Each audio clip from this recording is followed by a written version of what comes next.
Notre fil d'or dans les hommes assis, c'est l'acier. Tout ce qui a une matière ferreuse en elle peut devenir sonore. Et puis Benoît, avec sa précision puis sa maîtrise du son, il est capable d'amplifier une planche à tonnerre. Le gagne. Une belle scie qui a scié des arbres dans un moulin à scie, 4 pieds de diamètre. On varge là-dessus, ça sonne comme une cloche de 15 tonnes. Les hommes assis, c'est un beau terrain de jeu. Les hommes assis, c'est un espace de liberté. Les hommes assis, on n'a jamais eu peur du ridicule. Cela étant dit, je suis celui qui a souvent dû faire, comment dire donc, passer l'épreuve du ridicule. Parce que dès qu'il y avait une affaire qui n'avait pas d'allure, et souvent c'est Simon qui avait l'idée de l'affaire de pas d'allure. Ça prendrait de la chaîne, dans l'homme à la cervelle d'or, de quoi, de quelque chose qui varge. Jean-Marc arrive avec une chaîne que Marc avait dans le fond, et là il commence à danser sur le plancher de bois, puis on met des plaques d'acier, puis Jean-Marc qui était là-dedans, qui se donnait à fond. Hey Jean-Marc, essaye ça. Il faut que tu essayes ça. Donc, danser avec une chaîne, une espèce de chaîne avec des gros maillons super lourdes. Tu as de la misère à lever ça. Il dit, ah ouais, danse avec ça. Puis moi, l'épée, je m'en vais dire, il faudrait que je danse avec ça comme si c'était un fouet. Tu sais, comme Gérard Malaga, quand il sortait de nulle part, il montait sur scène avec la Velvet Underground à la Factory d'Andy Warhol, puis Lou Reed voulait casser à elle parce qu'il volait la vedette. Puis Gérard rêvait avec un fouet. Puis moi, je dis, j'aimerais faire ce que Gérard faisait, mais avec une chaîne. Tout le monde partait à rire. Hey, je se cassais la gueule souvent avec ça. À quoi bon mon or? À quoi bon mon or?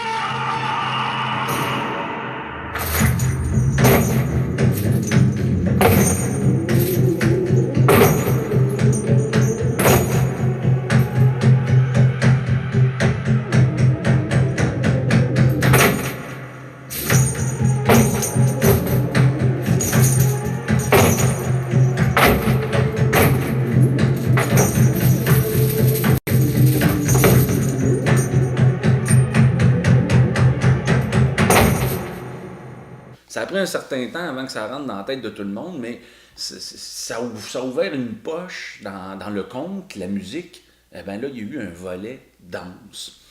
Alors, c'est comme un film.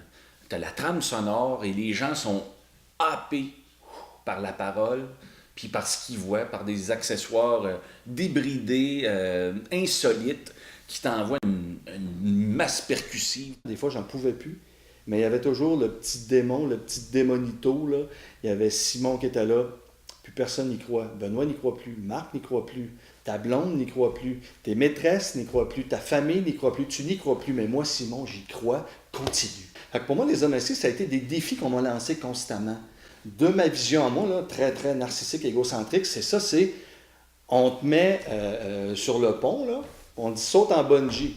Puis une fois que tu as sauté, on t'avertit qu'on a oublié d'attacher l'élastique et c'est volontaire.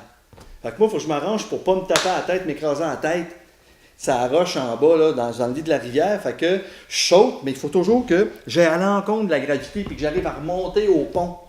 Ça n'a pas d'allure. Les hommes assis, c'est un nom, c'est une signature qui comporte un monde et on était capable de fusionner dans ce magma d'acier-là et de son la parole, la musique, la lumière, puis le mouvement. Et ça donne un monde unique. Les hommes assis s'alimentent à toute forme de stimuli. On est comme un trou noir. Dès qu'il y a quelque chose qui passe là, sur le bord du trou noir, mais après, comment allons-nous le recracher? Ben, c'est ça le travail de création des hommes assis. C'est l'œuvre totale. C'est des gars dans une shop, boum, qui tapent sur du métal, tout, mais en même temps, derrière tout ça, il y a des cœurs tendres, il y a des fleurs bleues, il y a une tendresse. Tous nos contes, pratiquement, tournent autour de l'accouchement, de femmes qui accouchent. Et je pense pas, nous sommes, Simon et moi, les conteurs qui accouchons le plus souvent sur scène durant le spectacle. C'est la beauté de la chose. Les gens ne savaient même pas c'était quoi, mais ils voyaient les hommes assis. Les hommes assis, là, ben, ils voulaient y goûter. C'est comme une ouverture, c'est ça, sur l'impossible. Et au centre, toujours très important, c'est la voix, le récit, le conte, la parole qui sort tonne de briques. Un TGV, toi, à 400 km à l'heure, ça marche. Les hommes assis, c'est le film de ta vie qui défile à une vitesse vitesse supersonique, tu vois toute ta vie, là, comme dans une expérience de mort imminente. C'est ça, les hommes ici. Mais c'est une expérience de la mort imminente. Si tu peux dire que tu as vécu l'expérience de la mort imminente, c'est que tu en es revenu.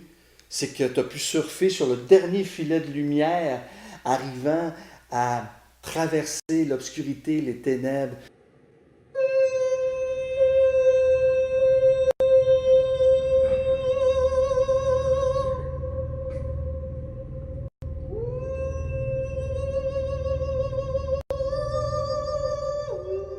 Le dernier filet de lumière qui finit par vaincre Lucifer. Parce que ce bout de lumière-là, eh bien, c'est l'univers.